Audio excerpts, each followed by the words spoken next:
Hi there, it's Sabine from You Matter. I'm here today to talk about something really simple but really important. So I'm sure that you're wanting to know what the secret is to smart social working. So let's start by first talking about the phrase, which I'm sure you've heard of before, right? That we should work smarter, not harder. But when I think about social workers and all the work that we do, sometimes it's really impossible to not work hard. We have so much on our plates and there's no denying that. And so it becomes really hard for us to take breaks and do the things that we, need to in terms of resting and self-care and all of that because we have so much going on. So let's talk about what that secret is to smart social working. So the secret to smart social working is actually good quality sleep. Now, I think there's a lot of reasons why people struggle with sleep. And social workers are definitely not the only ones in the world who struggle with sleep issues, right? But today I really want to focus on what may cause a social worker to lose sleep or have sleep issues. And also like what's going on in the brain, like what is really happening when we are prioritizing our sleep and we are getting good sleep versus poor sleep. Now, even though it might not be possible for us to minimize our workload, it is possible still to optimize our efforts and put them to good use so that we are working smarter and not harder all the time.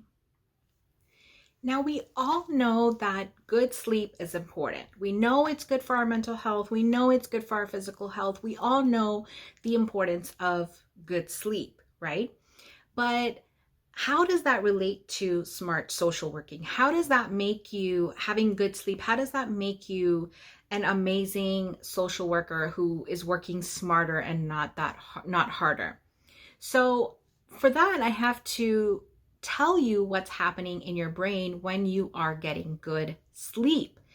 Because when you see the benefits from a social work lens, you will be able to understand the importance of it for a social worker specifically.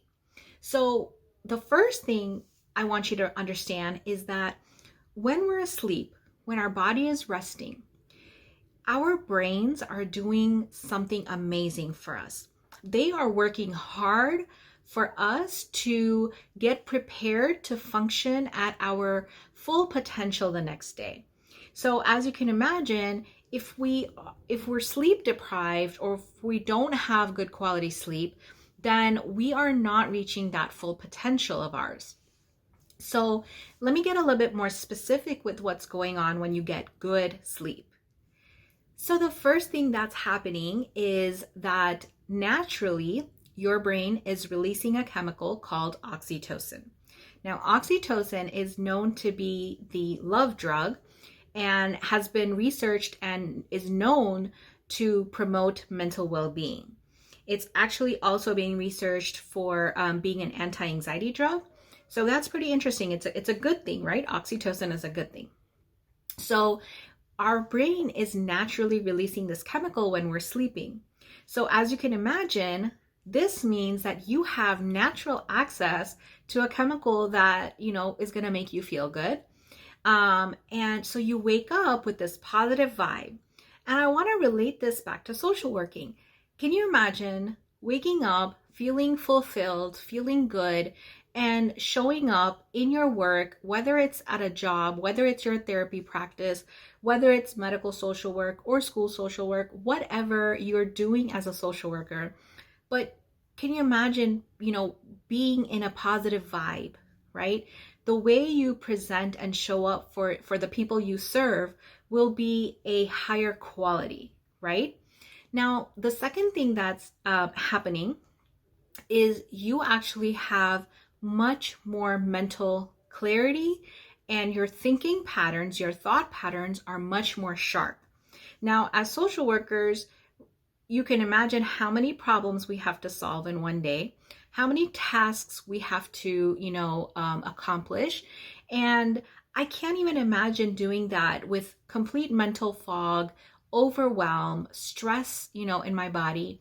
And so when we have a good amount of sleep, we get that mental clarity. Why? Because the neurons in your brain are doing that for you. They're connecting. They are, making the solutions. They're making innovative, creative solutions to form in your mind.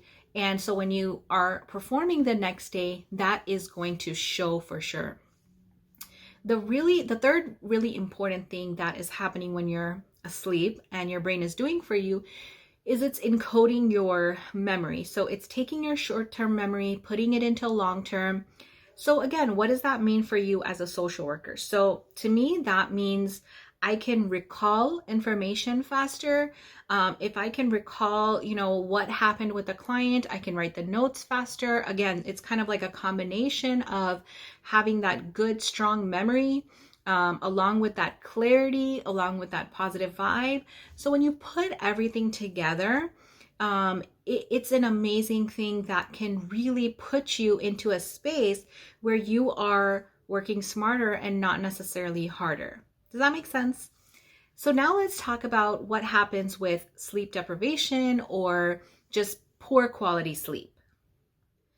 So the first thing I want to tell you about is that when we have lack of sleep, or again, poor quality sleep, we have an increase of cortisol, which is the stress hormone in our body.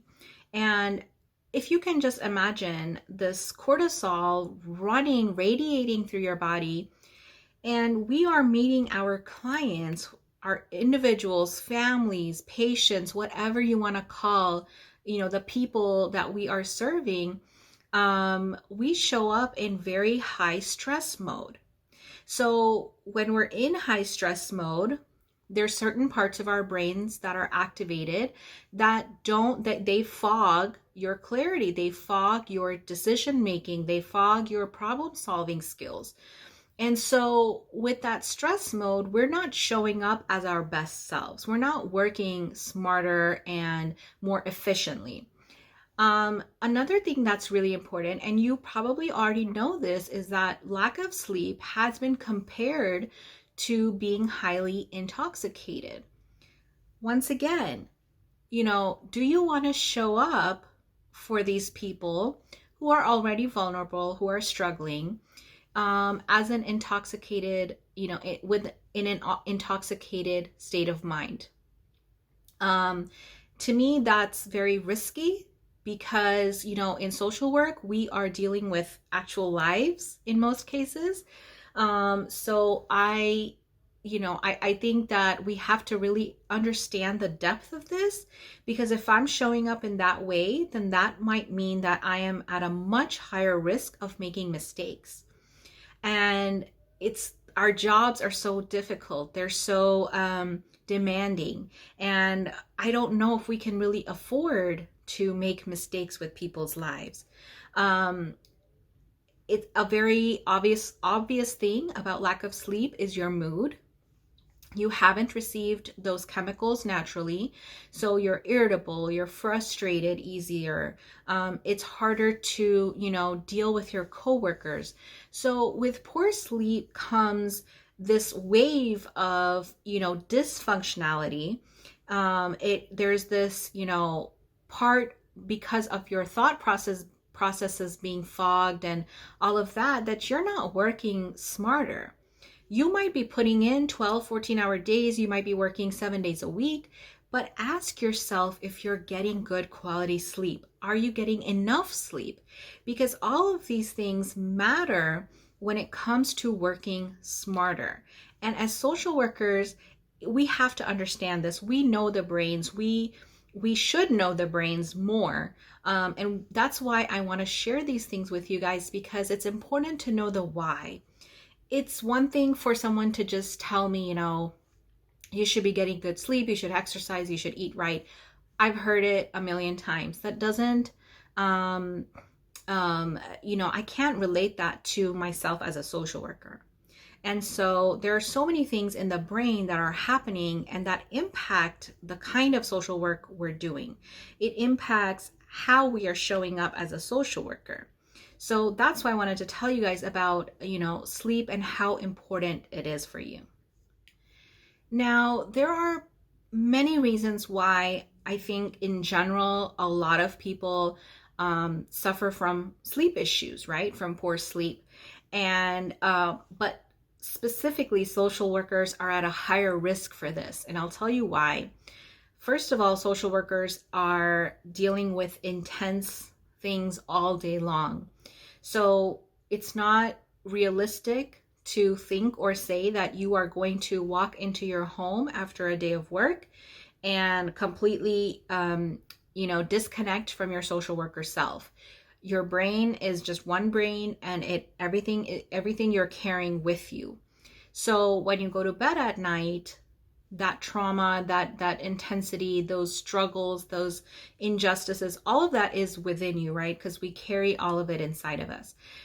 So that leads to anxiety, stress, sadness, emotions that we sometimes aren't even aware of because we're just kind of used to it because we've maybe have been doing this for so long. But that doesn't necessarily mean that it's healthy just because you're doing something for so long. And so there's a lot of reasons why social workers might have a harder time falling asleep or even staying asleep. I can just think of, when there's 100 tabs open in your mind because of all of the things that, still need to be done, all the patients you still need to go see, all the notes you need to catch up on. You might be thinking about what a patient or a family went through, something horrific that you heard about that day. So these are things that are always happening in our day. And we don't think much of it, but when it starts impacting our sleep, right, then as I told you before, there's a lot of negative consequences with that. So at the end of the day, I think it depends on you. Are you wanting to prioritize your sleep, knowing that it can make you a smarter social worker? And I don't mean a smarter social worker as in a smarter person. I'm talking about a smarter social worker so that you can start social working in a smarter way. So I hope you found this helpful. I will be sharing more tips with you on how to get better sleep. And so please share this video with another social worker that you might think would benefit from this, and double tap if you liked what I talked about.